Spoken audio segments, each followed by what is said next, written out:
Hi. Hi, Raven. Hi, Ada. I'm Raven Pickering, a farmer/comedian. And I'm Adrian Pickering, an actor. And this is our podcast. We're sisters. It's called and we're sisters. Is This a Job? Yeah. Anything else you want to add? I think we've got all the facts. What's this podcast out. doing? What's this podcast about, Ada? We're talking to people. We're talking to creatives. We're going to work out how creatives carve out some kind of professional existence and also live meaningful lives, and how they entertain us all or sing songs to us all or lullabies or whatever it is that they do. Yes. So we're talking to all kinds of different creatives to figure out how they do it. Figure out how they do it. If they've got any tips. To help us. Do they see this any as a financial advice? Any financial advice taken, but not We're no open professional to it advice all. given here.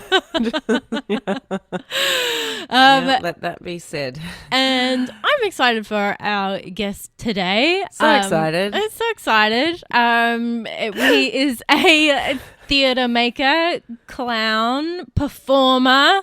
It's Robbie O'Brien. Robbie O'Brien. Hello. Hello. Hi. We should, drop a disclaimer so that we're not accused of bias. We've met before. Yes. That we actually all grew up in the same little town and went to the same school. Yeah. Yes. Yeah, but I haven't seen you for we a go very back long to time. circa when were you born, Raymond? Circa 1991. 90. That's all right, Ada. Well, no, but that's when we Roughly. would have met. You would have met Raven when she was about one. Yeah. So, it's kind of a guess. Yeah, you were one of the little kids. And I was one of the kids who thought I was a big kid, but wasn't really very big. Yeah. That's right. Ada was one of the big kids. Yeah. I thought was very, very big. Yeah, Was that's so right. terribly impressive in the school play. Big. Yeah, I guess. Yeah, I just feel like I was just battling stage fright in those days. But what was one of your big? What was your Shakespeare? And they're like, I did Lady Anne, and I did I did As You Like It. That's the one I probably really liked the best. I'm always a bit more comfortable in the comedy. I think I did As You Like It. They must have recycled it. Probably, yeah. I was just What did you do, because, Robbie? Well, I was stoked because I got more pictures on the wall because your grade Ada let me have a bit part in your show where I got to wear a fake beard. Whoa. Be an old man, even though I was 15. 15. That's so good, isn't it? Drawing the aging makeup. Oh, yeah. That's the prosthetics. Talc in the hair. The 1995 prosthetics. The old pencil drawing in the these lines here. Do you remember that to make you old? Yeah. Thanks, Mr. Raz. It was lots of Those hours applying were all the days. makeup. Oh. Yeah, So I you got obviously to be, loved drama from an early age then. Yes. Yeah, very much. I got to do 12th Night and that was great fun. Yeah. Being Malvolio. Yeah. Well, he's a real sad clown. Hey? Yeah, totally. Actually, I saw an amazing production, a one-man sort of version of that show where he plays Malvolio, but he sort of plays it backwards, and it's kind of Buffon. It's like the sort of dark clown thing. So he's kind of critiquing the audience, and like, I know what you like. You want to see the sad man. Want to see him go crazy. And then slowly he sort of puts himself back together again and ends up getting all dressed up and becomes posh at the end. But it was very impressive. He got a little kid to help him kind of pull the chair away when he was feeling suicidal, and it was like a moment for the whole audience kind of going, what the heck is going on? Yeah, but it was all clown, so it's all kind of funny but also disturbing, which it was amazing. Wow. English by Tim Crouch. Wow. That's one of the interesting things about real clown. As in the sort of, you know what I mean, the sort of clown that you are, and not the clown that turns up to a birthday party. Yeah. I have big issues with it. So because most of my clowning is in hospital as a clown doctor. So I'm encountering people who aren't expecting a performer of any sort to kind of wander through their door. Yeah. And there is this big thing of like, my kid's scared of clowns, and meanwhile, like the kid is in the background behind the parent, waving at us madly, because what we're doing is a very different thing. We know we don't have ridiculous wig and we don't have any makeup and stuff, and it's a big bugbear of mine. Right. So do you just look as you just look as a normal person? You're not actually dressed as a clown. Well, definitely don't look normal. We do wear a red nose, and we've got costume, but like I'm going for sort of like a schoolboy thing, like a shirt and tie, and it's all like a bit ridiculous looking, but it's not supposed to be like if it's the idea that you can like put on a clown costume. Yeah, the idea that you can put on a clown costume and that makes you a clown is as ridiculous as like putting on a scrubs and now you're a surgeon. Like it's not a like it's actually a thing you have to do, and in order to do it you have to learn how to do it, just like anything else, you know what I mean? So yeah, I get a lot of people have had bad experiences with bad clowns, but we're doing a different thing, and the real, I think there's a whole history of like, where the scary clown thing came from, but I think a big part of it is clowns got associated with like marketing basically and kids entertainment for like, McDonald's style, or like before that, just like happy clowns, which is creepy because the original clowns were for adult entertainment on like variety stages and stuff, and of course they could be happy, they could be sad. The classic red nose like is based the jester on like kind of thing. Yeah, like court jester, or even like more recently that a lot of it is based on like homeless alcoholics. That's where the red nose thing comes from. Really? So it's a social critique. It's kind of a sad figure. Wow. Like it's. But the point being, if you can't play all the emotions, then you're a creepy monster. So if you're just I'm happy, or my real mouth isn't happy, but I've got a painted mouth being happy, you get into real uncanny valley territory. And then that freaks people out naturally. So, well, especially kids who are very honest and perceptive, right? And will just immediately go, "That's frightening," and get scared. Whereas I think adults are sort of like, "Oh, that's really creepy," but it's a clown, so try and be happy about it. And, and the whole makeup thing is like that's supposed to be like a megaphone for your face. It's for in the circus when you got to compete with like a lion and a trapeze artist in a big space. So you need something that's going to amplify your expression so they're readable from a distance. But if you're at a school fete or in a hospital, it's like walking up to someone in a cafe with a megaphone and going, "How are you?" Like it's weird and creepy. So there's no need for the makeup. It doesn't do you any good. It just gets in the way. But the red nose is like I think of it as like a little proscenium that you carry around on your face, because it's just a little signal that like, hey, this is pretend, this is theatre, this is the imaginary world. If I run into the door, you don't have to worry that I've hurt myself. It's all very silly. So in that sense, the red nose is really useful. It's just enough of a signifier, but the rest of it's kind of confusing. Oh. Well, so when people ask you, what do you do? Like either in person or like particularly on those tax forms, you have to say what your occupation is. What do you put? Oh, I can't remember. I feel like every time I try and do my tax, they change what the categories are. Whatever one I can find. Every 10 years. Entertainer, performer, actor. Sometimes So I'm not precious about terminology. I don't really care and that kind of thing. And if I want to start a conversation, saying I'm a clown doctor is a great way to make people go, "Oh, really? Tell me about that." But if I'm not in that context, I might say theatre maker if I'm trying to be like, "Oh, no, I'm a very serious artist. I'm a theatre maker." Yeah. So I'm happy to use whatever words seem appropriate to the moment. Oh. And so how long have you been doing clown doctoring? Well, let's go back. I guess you went to drama school, didn't you? Well, I actually did visual art as my major, right? and did like theatre as a minor. Yeah. But then since finishing uni, never did any visual art ever since. Because I got involved with a physical theatre company, and so I was doing lots of like devised new physical theatre-y, and then got into sort of contemporary performance-y stuff, but always kind of weird new stuff that me and my mates were making up. So rather what's than the kind of difference, text-based. sorry, for someone that is not in the theatre world, what's the difference between physical theatre and theatre? Well, Or like, is there a difference? it's a fraught term. Oh, okay. Because in some parts of the world it means like dance, basically. Other parts of the world it kind of means clown. But in Australia, just through weird historical reasons, it's like a kind of physical theatre. One of the people who gets labelled as physical theatre was Anne Bogart in the City Company, who were very influential on me, and the people who taught me actually hates the term physical theatre because she's like, what theatre is not physical? Like you're always telling the story with your whole body. Yeah. So there's just bad theatre where you haven't thought about it. Yes. There's good theatre where you have. But for me, what it meant was a lot of like a specific kind of physical training, which I found really fit me more than like the kind of sit in a chair and talk until you cry kind of thing. Like I found it much more helpful to like be moving and doing something.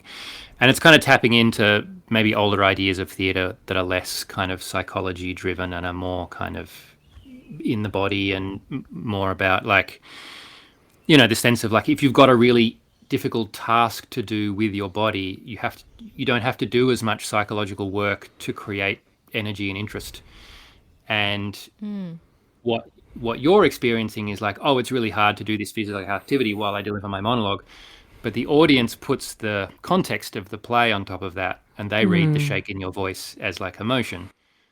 So it's just a different way of getting at the same kind of thing, basically, which worked better for me, got me very excited about making theatre. Yeah. So and if there's any difference, it's probably just a bit more visual, a bit less literal. yeah. You know, less living room drama, more like art with words. Yeah. Less like intense crying scenes, maybe. Lots of intense crying as well. Oh, okay. I think I was going to say, I think it's sort of like, it's just a different way in, isn't it? Right. Yeah. Okay. Yeah. Maybe just like a different way of finding the same intensity, but it's still storytelling, you know. Right. And I think like it's something that helped, like even something like Wes Anderson or whatever in like Filmland, he's like using such a specific physical language and visual language, that kind of heightened thing. So in the sort of theatrical space, it's like, yeah, it might have movement sequences where there's people experiencing emotions but not talking about them, or it might have stuff that's just like purely visual, or it's just less literal space and time, and you know, people talking to each other in a real place, and more like evocative rather than descriptive. That's one of the ways people talk about it. Yes. So did you ever do like, sorry, you just said you did do physical theatre, like performing in front of people. Yeah. Were you doing that for a while? Like, did you think that would be like your career, and then you just kind of fell into clown doctoring, or? Yeah. How did you find Yeah, so the clown thing was very, very weird. I don't know if either of you seen Slava's Snow Show. It's been touring the world for like yes. I can 40 years. remember seeing that. I was going to say probably 20 years ago or something. Yeah, I saw loved that that. when I was in grade 10. It came to Sydney, and me and my mum happened to be there, and she took me there knowing nothing about it. And it absolutely blew my mind. Amazing clown show. But then I didn't really think about that again. Got into this physical theatre stuff. It's a big theatre show, and it's been touring. Where is it? Russian? Russian originally, Yeah. It's just been going around the world. This is sort of like a beautiful, magical story, and very accessible to people, and very moving, and very visual theatre. storytelling. Yeah. So it just And changes clown. up like some of the actors, but it still tours. Yeah. The original Slava doesn't do it anymore. His son's doing the Probably main role 100. now, I think. Yeah. Yeah. Son, it makes sense. Yeah. Like it was a long time ago. Keep it in the family. But yeah, that blew my mind. And then I think the part of the physical theatre thing was that it tapped into that visual theatre thing that I had my mind blown by. And then, you know, like most people who worked with the company that I worked with, I got annoyed and left because they weren't good at dealing with people Like, growing up as artists. And then was making like sort of a lot of participatory work with my friends. I got very into like doing, you know, interactive installation-y participatory kind of things. And then the clown doctor thing came up very randomly. I was doing a kids show that was kind of very participatory. I don't know if you know Polyglot. They're an amazing company. Been one of That's their what Emily shows. Tomlins I does remember. heaps with I Polyglot, did. and we spoke I did to ants you'd with know her. Oh, Yeah. yeah. She had some good stories about ants and Yeah. the outfit It's a in her beautiful luggage. show. Yeah. That's right. But so I did another show with them before that, and but one of the women I was working with happened to know someone from Clown Doctors, and they were sort of looking for someone, and I sort of snuck in between when they weren't sure if they needed an extra person in the team or if they would, and I just had a crack at it, and I had really done very little clown. I'd done like one weekend clown workshop, but I'd done a lot of improvisation and a lot of this kind of interactive participatory stuff. So when things were weird in the hospital, I was okay, I was comfortable in that kind of very weird space. Like on my audition round, we got asked to go in to one of the treatment rooms where they were pulling staples out of this girl's head.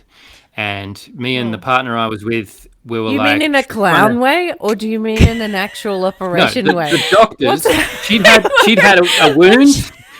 She'd had a wound in her head. They weren't For real fake life? staples. And the doctors had stapled it together to help the skin heal. Okay. Oh my And then they had to get the staples out, which is not a very nice thing. Yeah. And so they asked us to come in and distract her while they do their medical procedure. So then we were doing all this ridiculous stuff, and she was screaming, crying, and they pull a staple out, and then we'd get her laughing again, and then they'd pull another staple out, and she'd be crying, and then we ended up with syringes, and we were like squirting her with syringes and gave her a syringe of like water, and she was squirting us back, and we're like, ah! And it was like just insane. And the artistic director of the company, This was your audition. he was following me around, throwing you in the deep end. Well, afterwards he was like, really sorry, we try not to do those kind of like intense interactions during an audition. We just tend to like hang out in a waiting room where it's all a bit more chill, and we can just leave and take a break if you need to. But it just sort of happened, and he was like, "Are you okay?" And I was like, "Yeah, I think that was the best thing I've ever done. Like that. I loved it from the get go, and I think so. It wasn't so much my excellence in clown as it was just my comfort in a very dynamic kind of space and being able to adjust really and jump around. Felt like the right thing, felt like coming home or something. Yeah, and it since then, because I've been doing it for like 12, 13 years now, I've had the chance to audition some other people, some amazing performers who I know are really, really good performers, and just watching them in that environment and go, oh yeah, it just doesn't click for whatever reason.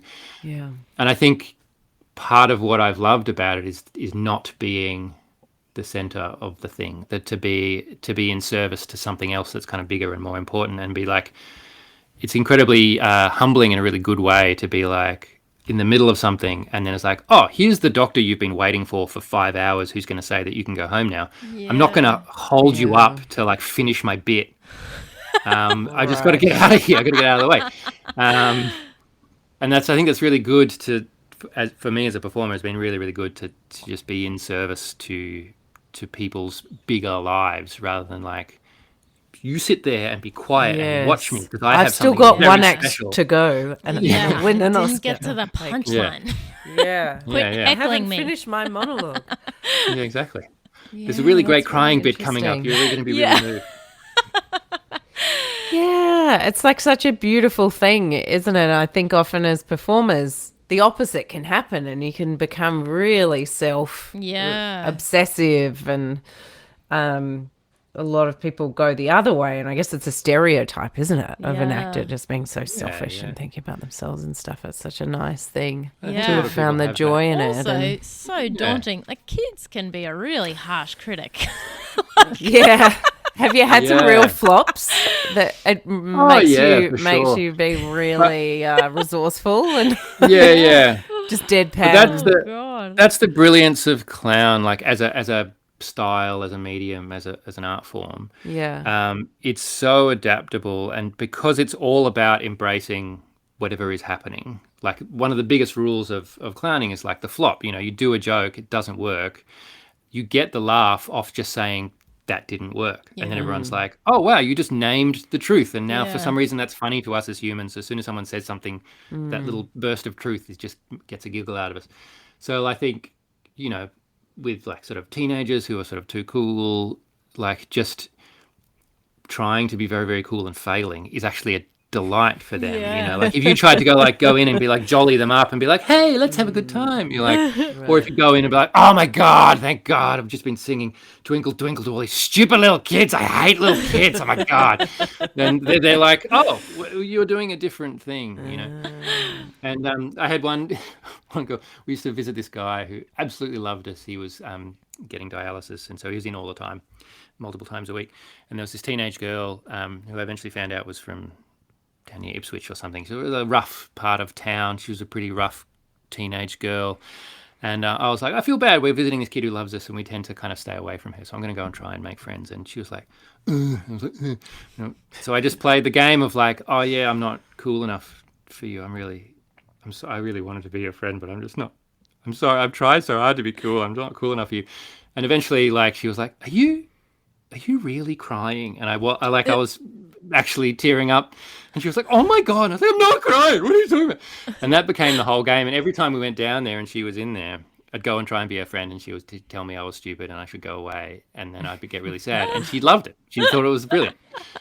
So there's this whole thing of like if you just accept whatever you're getting, even if what you're getting is a no, if you can say like, yes, you are correct to say no to me. Yeah. I was wrong. My joke was bad. I look stupid. I shouldn't be here.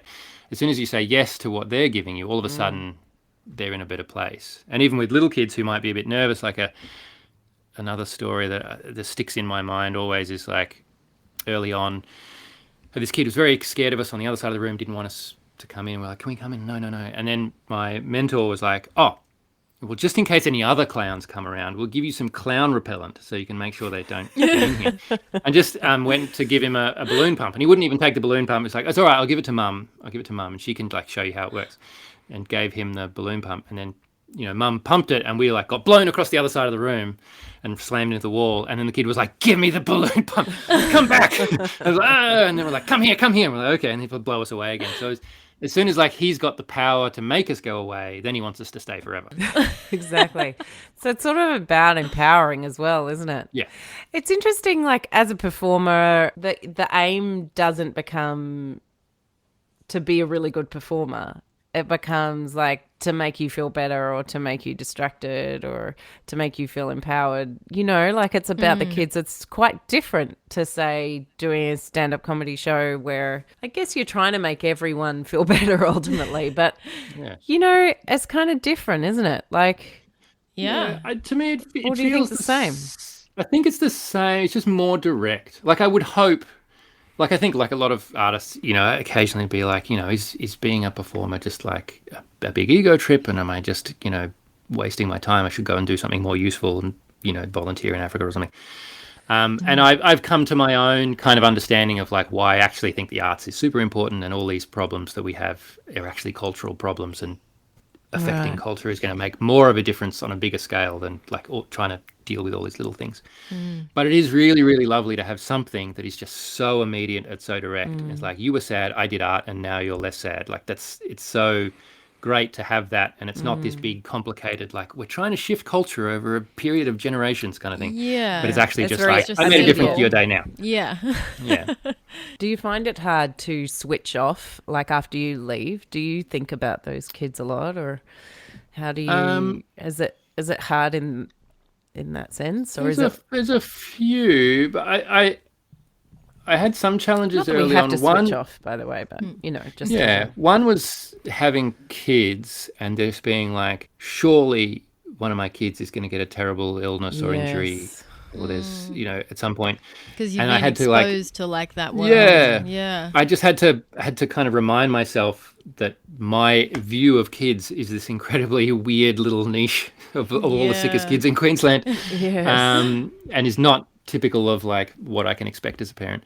So that also had a bit of a switch where it's like, if you imagine that what should be happening is no one ever gets sick ever, then yes, the hospital is a building full of tragedies. But if you just have a bit more of a historical perspective and you're like, basically any other place and time in history, all these kids would be dead already. Some sick people. You know, like, it's a miracle that these kids are getting the treatment and that we all contribute, some through like spending years and of their life training, others from paying your taxes. We all contribute to like helping these kids get better. It's like this kind of building full of miracles. So the sad stories are sad only in the sense that a heap of people tried really, really hard and couldn't quite get there, which in itself is kind of a beautiful thing as much as a sad thing. And most of the stories are really good because there's incredibly talented people who work really hard to like get all these amazing outcomes. So that switch really helped. And then lastly, again, the clown thing, I find if I'm really in clown, because it's such a different, because for me it's less about doing a thing and more about a way of looking, like it's a sort of state of being. So like, because as one of my mentors said, like, simple clown, you're everybody's friend and everything is interesting. And if I can go into that environment with that mindset and I meet this kid and go, wow, you were born with your intestines on the outside. Like, that's incredible. You might grow up to be a cowboy and you can lasso brumbies with your own intestines. That's incredible.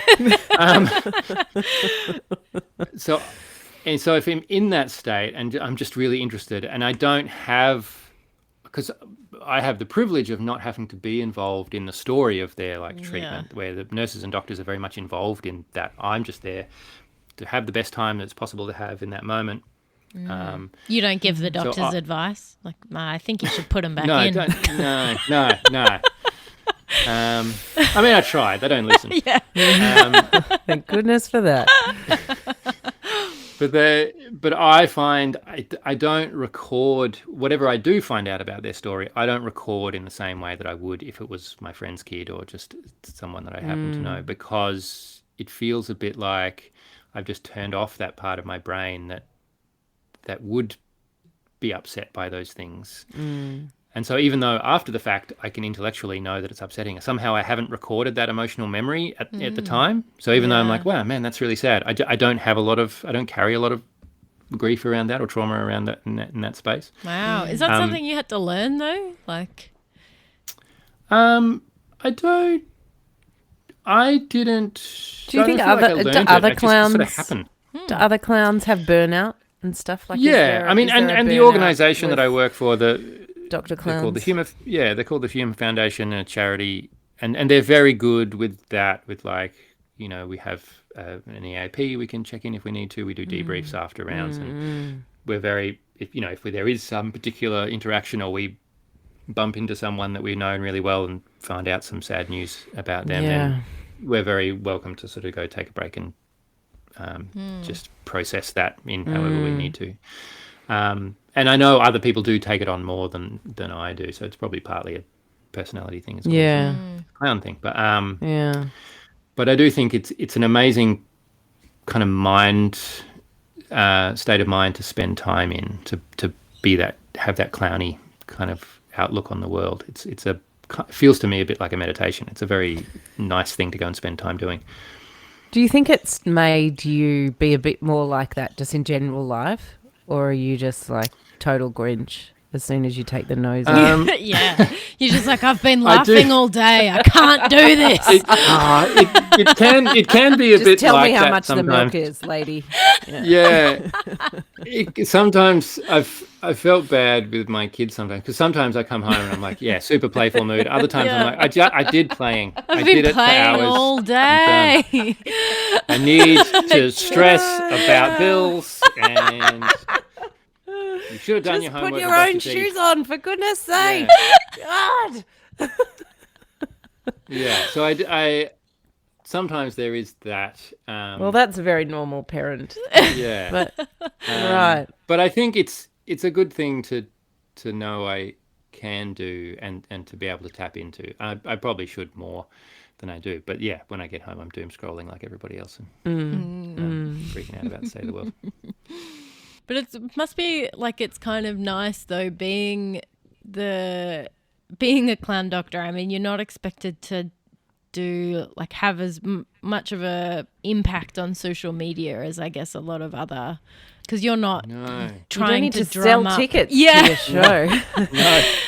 Well, just going to attack people where they are. Yeah. You just No, find that is- you find your audience everywhere. Yeah. There's not a like competitive nature of like who's the most successful clown. Yeah. Although Or is maybe, it- it is- or I is don't know. there? Is there? Do you know No, all like the? in terms of my colleagues, yeah. I mean, none of us are working enough to live off, because the charity there's only really? so much to go Yeah, around. that was my other question. Yeah. Yeah, so we're Yeah. all doing other stuff. Like I teach at uni. I'm doing a show in Fringe, down Melbourne Fringe soon. So we're all trying to do other stuff as well. So it can be, it's so brilliant to have something just regular and reliable and that you can turn up to. And again, they're very good at like letting people go off. I don't know if you know, Die Rotten Punkte,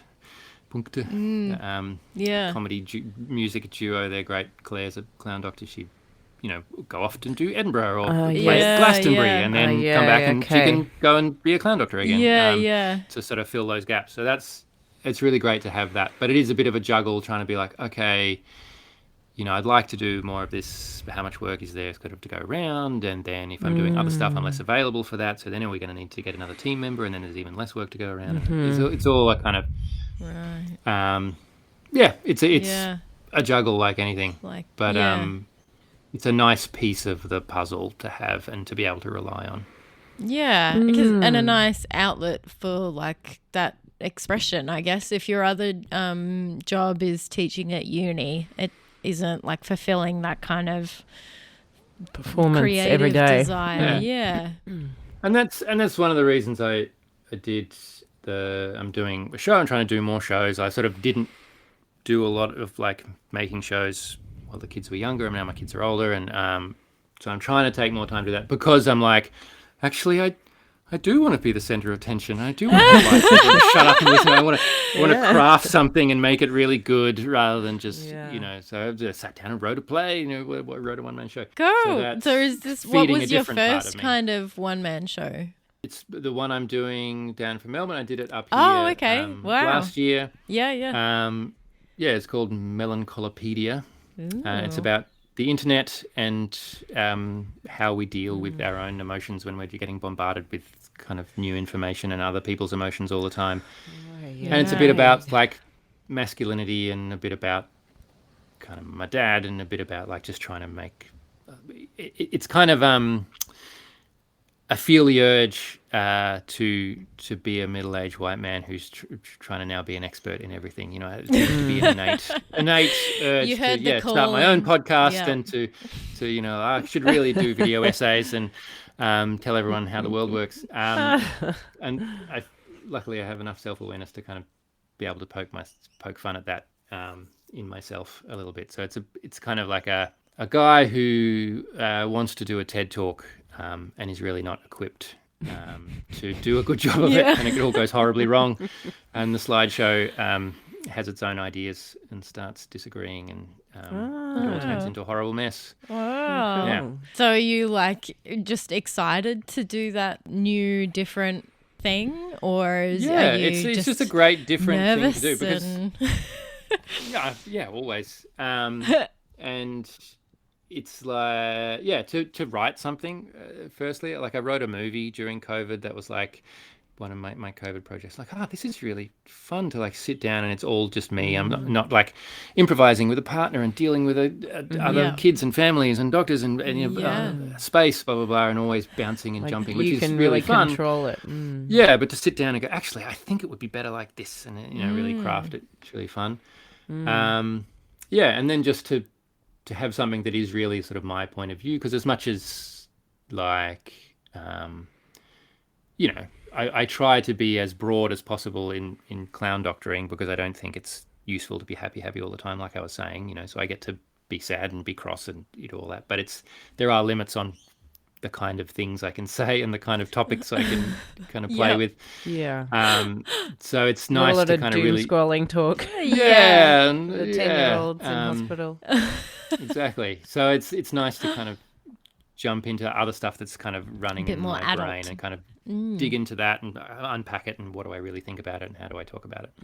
It really makes sense to me, the idea of sort of controlling the narrative and because it's the opposite when you're working with other people and with partners and improv, the yes and just means like you're always taken off somewhere else. Yeah. It just struck me as You something never got to that do like the thing you so wanted many to do. people love that. But at some point you're just like, I didn't want to go that way. It was my idea. I was going to go this way. Yeah. And so and I take do that love that. control And I back. would never want to give it up entirely. But But they're it is just nice very to do different the other things, thing. aren't they? Yeah. To like sitting and writing a script and going, this person is going to go this way. Yeah. And they're going to make these bad decisions, Yeah. rather than someone else deciding where they go as well. And like, And you have to be so kind of in anything improvised. You have to be so quick to let stuff go. Like, well, that fails. Next. It's all about that, isn't it? But then when you're writing something, you can be like, yeah, it doesn't work, but it could. If What we would make it better? Rather than just forgetting it and making a new Finding thing, a you're way. like, Exactly. hone it. Yeah. Yeah. Do you think like doing the teaching is like pivoting away from your creative kind No, of? because I've been teaching like in the drama course. I mean, Okay. university is a whole other sphere that's Yeah. having its struggles, and it's a QUT that I've been teaching at, and they've had a big course rebuild recently, which has got some press and some just cutting things back, and in the These are just very under unis, pressure. there's a lot of people trying to fight the good fight and keep things going, but it's getting more and more hard. pressure for budgets and blah blah blah. So it's a tricky thing, and it's tricky in the industry to be like, hey, you 18-year-olds, you can go out and get a career in the arts. It's like, Yeah. can you? Yeah. No, Like you can try. you'd feel really like bad if your drama teacher was telling you have a plan B. Like Yeah. Well, I mean, yeah. diversify. I mean, the thing you can say is like, if you make a living in the arts, it will be probably in some weird niche that you don't know exists yet. Like I am. Like I didn't plan to be a clown doctor, but I just fell into it, and it turned out to be something that I deeply love. So, and I had that realization years ago. It's like, oh, hang on. If you decide at like 15 that this is the thing that's going to make you happy, and then you get to like 25 or 30 and you like, and it's not making you happy, you don't have to keep, it's not a betrayal to like Change. to admit that the 15-year-old was wrong. Have you ever met a 15-year-old who was wrong about something? Sure. Well, you might have been wrong about, like, and your outside view, like, because you're in high school, you don't know what anything's like. Yeah. You have this total outside view. It's like, I like food, I should work in a kitchen. And you get in there and there's some Italian man who's on meth screaming at you, and you're like, oh, actually, this is not very nice. I don't how want I pictured it. yeah, I like cooking at home, but maybe I'll find a different career, like, or maybe you thrive in that environment. I don't know. But you have to keep asking the question again and again. It's like, is this what I want to be doing? Yeah. Is the tough, reality though. that I'm in satisfying, or is it, or am I still trying to pretend that 15-year-old me was right about what it was going to be like? Yeah, that's very true. Very true to keep like thinking about why you're doing something as well. But it seems like you've kind of found your little niche of it not being as self-absorbed, I guess, or like as dependent on outside success. It's just you do it for the people in the room. It's not for any other reason. Yeah, and the little bits of like film and TV that I've done, I'm like, oh, look, I get that this is where the money is, but it's not for me. Like, and I'm sure it's, I've never done anything where I'm like a lead and, can kind of really get into things with the director and express my creativity a bit more. But I did one thing, it was like an ABC historical kind of doco recreation-y thing. Mm-hmm. And I was like, an extra for sort of 2 days. These are so weird, aren't they? Yeah. I mean, I got to You get go the into feeling you're a bit of a warm prop sometimes. Yeah. Well, I was an extra for 2 days. Did you have to wear a beard? Yeah. Well, I had a mustache. I went into the costume trailer where they had like a wall of beards. Everyone really wants facial hair on you. Yeah. Just yeah. I mean, that's what I'm here for. Yeah. That's I got into theatre. It's fake facial hair.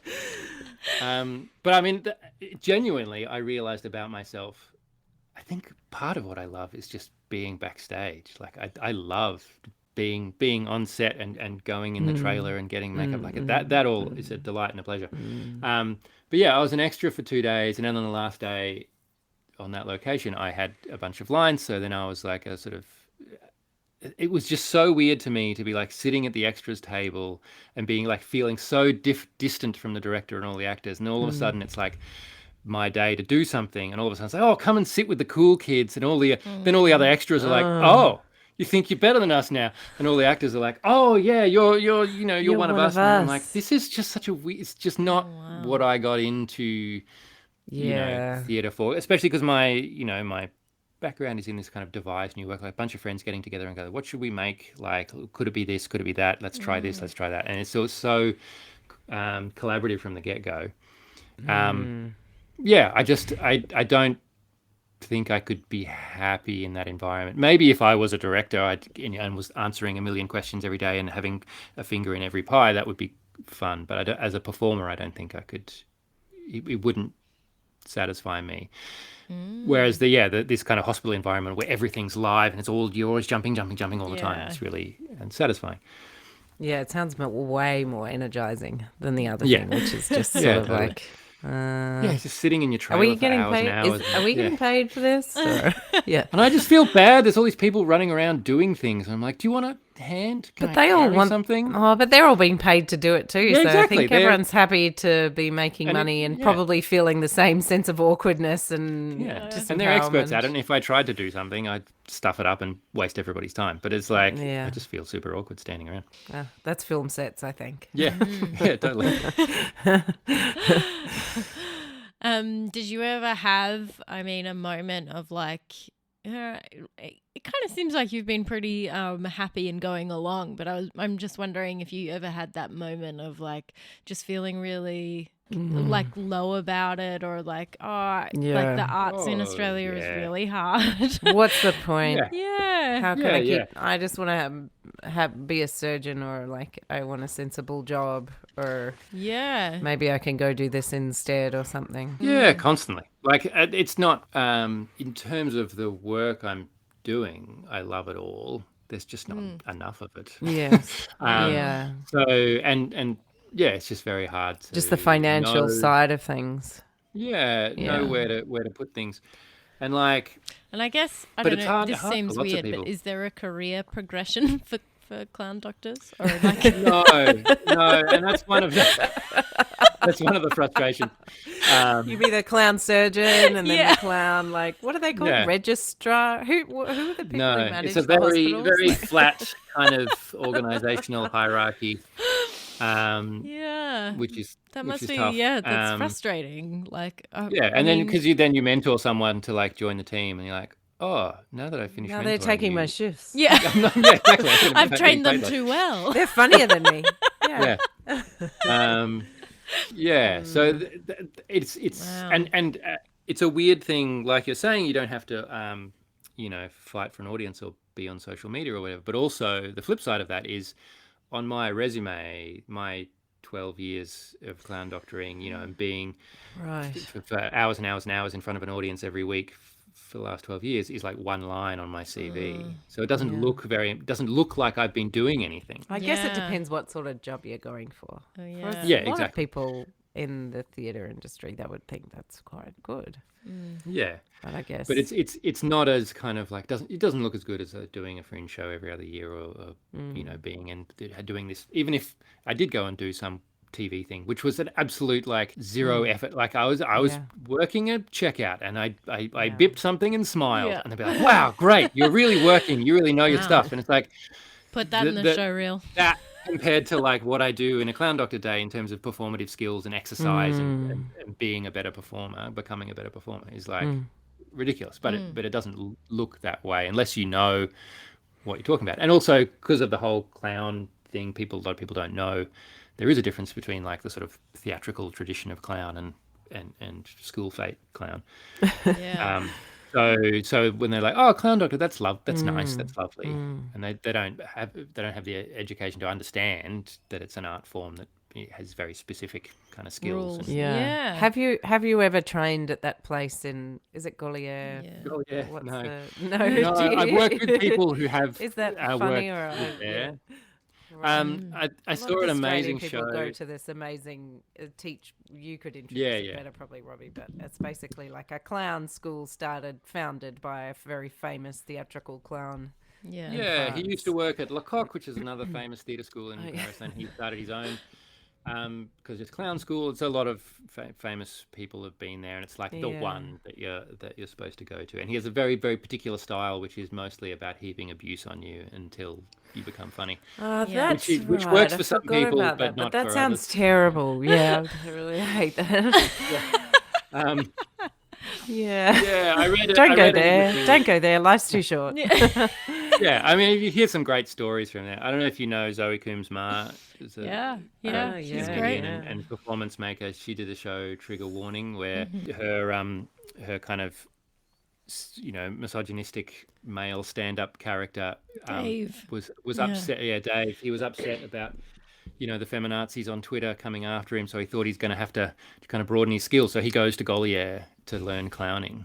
So then, but it turns out that he discovers his clown, but it turns out his clown is actually just Zoe Coombs-Marr, and he hates her. He's like, my clown, she never shuts up. She's a stupid feminist. I hate it. Yeah, Right. brilliant His show. clown Just is the kind of feminist. Yeah. doing great clowning, but also doing great stand-up and doing great clowning, but also just taking the piss out of stand-up and taking the piss out of clowning. It's a very, very clever show. It's always so good. Yeah, but there's a lot of people now sort of doing the rounds and teaching workshops and stuff who are kind of like, look, Gaulier's great, but maybe there's other ways that aren't quite so damaging to people. Because, if you, it's a bit like, I think it'd be like old school kind of acting school where it's like, well, 90% of the people will have a breakdown and never want to touch the arts ever again. But some people will be really good and famous, so therefore it's worth it. It's like, It's that like break you to make you mentality thing. Like we pull you down and then we piece you back together again or whatever. You'll be better and than like, before. Shut up. Just be kind. Like, And if you're like, if you're like an egotistical man, then the idea that you just stay on stage forever and never leave is great for you. But if you've learnt different lessons in your upbringing about how you should make space for other people, then all of a sudden you're sitting in the audience for 3 weeks and don't get to go because Sacha Baron Cohen is spending 3 hours on stage. he's the one on Yeah. stage. He's the one who gets up every day. Is it? Yeah. And part of the gag of clown is very often like, if you can, part of that teaching style is if you can find an excuse to stay, if you can make the audience laugh, you get to stay on stage. And then the teacher tells you to leave, but if you can make the audience laugh, then you're earning your right to stay on stage. Okay. So if you can keep doing that, So it's you sort get of all the time, and rewarded. everyone else is subsidizing your education because they're paying and not getting up. Yeah. Wow, that's very political, isn't it? Yeah, I mean, I looked into it because I did a master's looking at play and participatory performance and stuff. So I looked into some clown stuff, and there's some interesting sort of feminist kind of critiques of that style of education. Yes, that's so interesting. Is like clown doctoring, is that like a pretty worldwide thing? Like, could you? There's an international conference. Oh, really? Every Cool. 2 years, I think. Where does so there's Australia organisations like all over kind the of world. stack up with their support of it? Or you said you work for a charity, so it's obviously not a like part of it. But I think where the organisation is fairly well recognised. It has, the people above me have put effort into kind of making connections with those other organisations, and we're actually they're really good with PD as well. So we're actually having someone out from Scotland who's part of the Hearts and Minds, they're called over there. She's coming out to do a bunch of workshops with us in the new year. Oh, cool. And we've had people out from all sorts of places, Portugal and Israel and England, and it's cool. Like, there's this weird little niche of the world that nobody knows about except the people doing it. And then we can all get together and nerd out about this weird thing that nobody else understands. What would you say to people thinking about being a clown doctor, or what do you think are the really important skills? Yeah, well, the jobs don't come up very often because people don't leave. But like, Don't So plan too hard. yeah. On it. yeah, be frugal. there's like I don't know 70 of us around the country. But in terms of Wow. any So it must kind be of a really competitive like thing to actually get into then. Like, is there a lot of people wanting to do it but there's just not I mean it's the it's a jobs for pretty it? rigorous process in terms of like a group audition and then like going into watch in the hospital and having an audition in the hospital and doing rounds and Yeah. like Oh my it's God. a whole process. Sounds terrifying. It is a little bit. I kind of snuck in between. I actually don't think I would have got the job if I'd done a group audition because I hadn't done enough clown. But I snuck in and got an audition in the hospital where, like I was talking about, where I did all right, and I yeah. think that got me through. But I think in terms of any, what would you call it, like clowning in general spaces, clowning for a purpose. I think the biggest thing is like listening. That's And the being name in of your service memoir. there. Yeah. For a purpose. Yeah. Planning for purpose. Yeah. The I search think the for thing- play. With Robbie O'Brien. Yeah. So good. We all need a bit more of that. I don't know. Yeah. Well, I'd read it. Maybe I won't I'd start a read it. podcast. I'll write a memoir. Yeah. That'll satisfy my middle-aged man desire to That could be the tell next people all thing. my opinions. True. Yeah, but just the listening thing. Like the biggest thing, like sometimes we do education with like medical staff and stuff, and we do get, some doctors or nurses who really love us, some don't, but some really do, and they want to join in and stuff. And the biggest thing I say to people is like, it looks like what we're doing is all outward, and because we've got loud costumes on and we do crazy stuff when we run into the walls, but the internal experience is listening, because you have to be taking on board the feedback you're getting. And every like any like good acting, like you're very, very sensitive to what's coming back off of what you're putting out there, so that it adjusts what you're putting out, which then adjusts what you're getting back. You're listening to the echoes, because that's what makes it responsive, rather than kind of just like, I am a happy person, so you should be happy now, and you're like trying to dump that on people. They're just shut down. Yeah. And the other one would be like, that thing of saying yes to whatever you're getting. Like, I remember having one, we always check in with nurses when we go on the wards or whatever, just to see what's going on. And the nurse told us, oh, maybe don't go in there because she's really grumpy. And it's like, well, that's kind of what we're here for, so maybe we'll go in there. But, if you go in there and be like, you're grumpy and you shouldn't be, it's wrong for you to be grumpy, like, stop it. Even if you're doing that with a smile, it's a horrible thing to say to someone. Yeah. Whereas if we went in there and be like, grumpy, of course, this is the grumpy room. Good, we're grumpy. We need to be grumpy. You're not really grumpy. We're grumpier than you are. I'm the grumpiest. And then my partner was like, I'm grumpier than you are. I was like, I'm the grumpiest. And then we're doing this ridiculous, like, grump off. And then, of course, she can't stay grumpy. She starts laughing, and then we're off, and we can then shift the play from grumpiness to all sorts of other stuff. But it begins with, like, yes, you are correct. Wherever you are is where you're supposed to be. Whatever you're saying is the right thing to say. Whatever you're feeling is the right thing to feel. And we're going to join you there, and then we can see where we can go from there. So that's the key skill, I think. So do you think it's a job? Yeah. Do you think it's like, I mean, I know you just said you can't necessarily make a living off it. Do you think that's something that like is a problem in Australia, or? Yeah, I mean, this is one of those things about changing culture on an intergenerational level, is like the goal is not just to go in and make a few people happy. The goal is to change how we think about healthcare and how hospitals work, especially for kids, but also for everyone else. And I think that's part of a broader kind of global movement where we're talking about, thriving and not just surviving, or wellness rather than just like not being sick. I think that's all part of it. The organization also does work in like aged care, so people with dementia and stuff. Like, it doesn't have to be miserable and just sitting there waiting. You still have a sense of humor. You can still play very, very late in the game. So yeah, I think there is a bigger mission. So I hope more people do it. Yeah. And I think I hope more people find ways, other environments to do it in. Like my mum's a social worker and she worked for a bunch in foster care, and that's something that's been in the back of my mind for ages. Like, because a lot of those kids are play deprived. So it's like, do my skills fit in that environment, and can I kind of do some kind of intervention there that can help, especially with like parents who are at risk of losing their kids or trying to get their kids back? Can I help upskill them in play to help improve that relationship so they can kind of be a more functional family unit? Yeah. So I hope that more people can do that. And I think one of the things I really love about Brisbane, and one of the reasons I think I've stayed here, is I think that we have this really nice thread in our arts industry of people who are doing really interesting community engaged projects that are not like, oh, it's community theatre, it's like theatre but not as good. It's like, actually, no, what can we do that is about these people and for these people, is essential to this. Like we just had, my wife does the Common People Dance project. I don't know if you know that. It's this beautiful thing that Narrada Waters started, where it's they do this.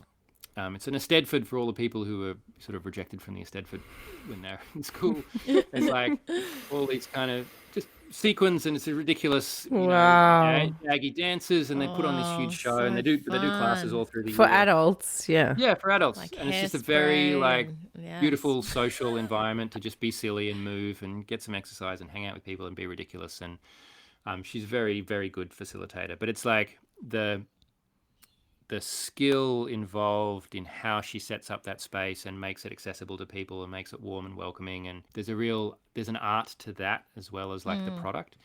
And my friend Liesel, who's like sort of doing these dance works with all sorts of different people in public spaces and looking at, just bodies in space and the political body. And there's lots of interesting work going on, trying to think about like, what can the arts do other than kind of like be on stage and just have rich people come and feel cultured? Like, what else could it be doing? Yeah. So anyone who wants to be thinking about clowning in other spaces or doing their art, taking their art to other kind of places, and how can you be of service to other parts of the community that don't, for whatever reason, get into the theatre venues or the places where you're normally doing stuff, I think is a wonderful thing. Oh, that's really interesting, and such a important part, I think, is like now more than ever, as I feel like people are very lonely and disconnected, and there's such there's a real opening now, I think, to use the arts, as you are saying, to like be in service of the community and be a part of participatory with the community. And just to know that like how we think of the arts is very weird historical anomaly. Like it's across cultures and across time, it's been much more like embedded in the community rather than sort of this isolated industry. A friend telling me about this, doing a project in PNG where one of the actors had a baby that she was still nursing. And so she just had the baby on her back during the show. While she was doing it. When it needed feeding, she fed it.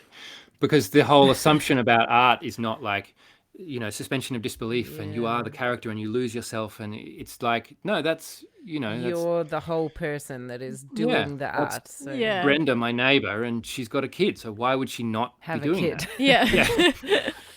I think it can be really nice if we can get back to that, and that art is something that everyone can do. And there will always be experts. There will be people who are more passionate about it, who want to train in it, who get really good at it, who'll be the best musicians or the best performers or whatever. That's always going to be the case. But that doesn't mean that nobody else is allowed to try. Yeah.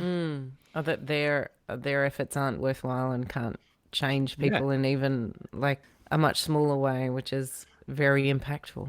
Yeah. I remember going back to Warwick, to visit Mum, and we went out to a open mic night that everyone was very excited about, because there was a cafe and they had an open mic night. Oh, it was my very goodness. novel. Whoa. I know. Culture. Hello. And I was sitting there, listening to these people play their songs and stuff, and like, I was like, I could see better music than this any night of the week in a capital city. Rude. But I don't.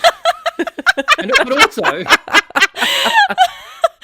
Apologies if you were playing that night. But also, Don't mention the lineup. You might have crushed a few people right now. The point being, I wouldn't have enjoyed it as much if I did. In fact, I know I wouldn't like it, so I don't bother going because I just want to stay home. Yeah. But that in that context, it was so fun for me. Exactly what you want to see. Because it was so fun for everyone else and for the performers. They were having a delightful time. And it wasn't bad. It's just like, they're not people who are desperately trying to make a career as musicians. Yeah. They're people who are teachers and farmers and whatever, and this is their hobby, and they get to explore. But the joy of it was not excellence. The joy of it was like it's meaningful to the community, and therefore it's meaningful to Seeing me. them do the thing. Yeah. Yeah. Whereas like, sometimes you see a musician, it's like, oh, you're just trying so hard. You're so desperate to be famous. It's not fun anymore. So I think, chasing something different. Yeah. I mean, it's the same thing that people talk about with like women's sport or whatever. The way people are like, oh, well, they can't run as fast as the men, so it's not good. It's like, yeah, but also the men from 20 years ago didn't run as fast as the men do now. Doesn't mean that everyone was an idiot for watching football 20 years ago. Like, it's not about some objective measure of excellence. It's about how good the game is, and is it close, and are they fighting for it, and does interesting things happen? And of course they do. Yeah. And the same with, in a kind of community arts context, if it's well managed, then it can be like way more rewarding as an audience member than heaps of state theatre company shows that I've seen where I'm like, oh god, it's just so dry. Yeah. Winning all the awards and putting us to sleep. Speaking of which, where can people find you, Robbie? So you're going to do your show. Wait, putting you're to going to sleep win all or the winning the awards. awards? Okay. Winning the awards. Maybe put a few people from Q to sleep. Your show you're gonna sounds come- so interesting. So it's going to be an exploration about So it's online the culture. 30th of September to the 5th of October. So 6 nights at Transcendence, which is like an arts kind of collective-y kind of space in Collingwood. It's in a train carriage on a roof. Whoa. Pretty Yeah. cool. I'm calling it a one-man train wreck in a train carriage. Who wouldn't want to be a part of that? Yeah. And I'm on Robbie Ob on Instagram. Nah, it's like Speed. You're gonna be doing a certain amount. You're Sandra Bullock? Yeah. Yeah. So the one-man show is I play Sandra Bullock. Like driving the truck with that huge like steering wheel. Yeah, it's just this for an hour. We gotta keep going. Yeah, and one by one I get different audience members to come To up. take the wheel. And Now this has got legs, I think. well, you've got to have legs, otherwise, no acceleration. It's been so delightful. And it's really nice to think of the arts and our careers, in a different perspective. Thank you so much. And just that the Clown Doctors was a thing that just began.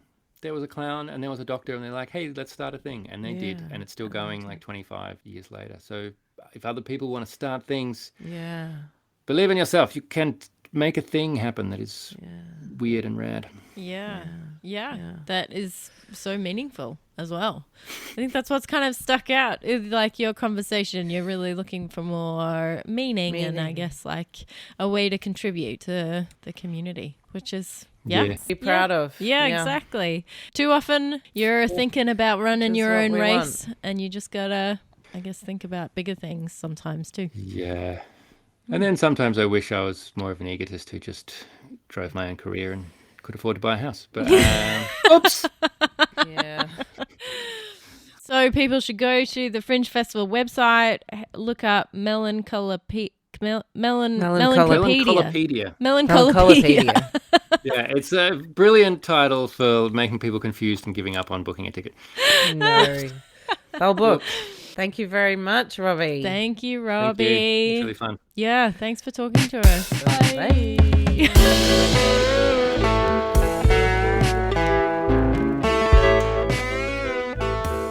Hello, just Raywin here, dropping in for a quick plug. I will be in Brisbane on Saturday, October 11th. I'm doing my hour solo show, Sheepish.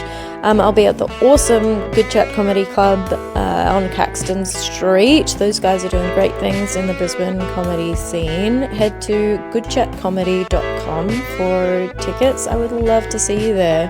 Bye.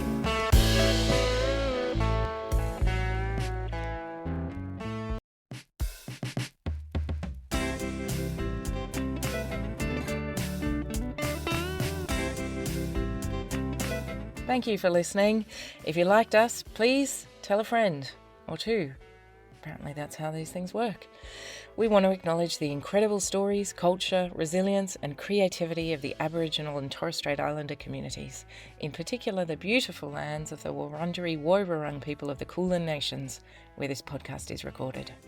Thank you also to Chris Pickering for the music and Vincent Pickering for the logo and animations. And yes, they are our brothers. We're everywhere.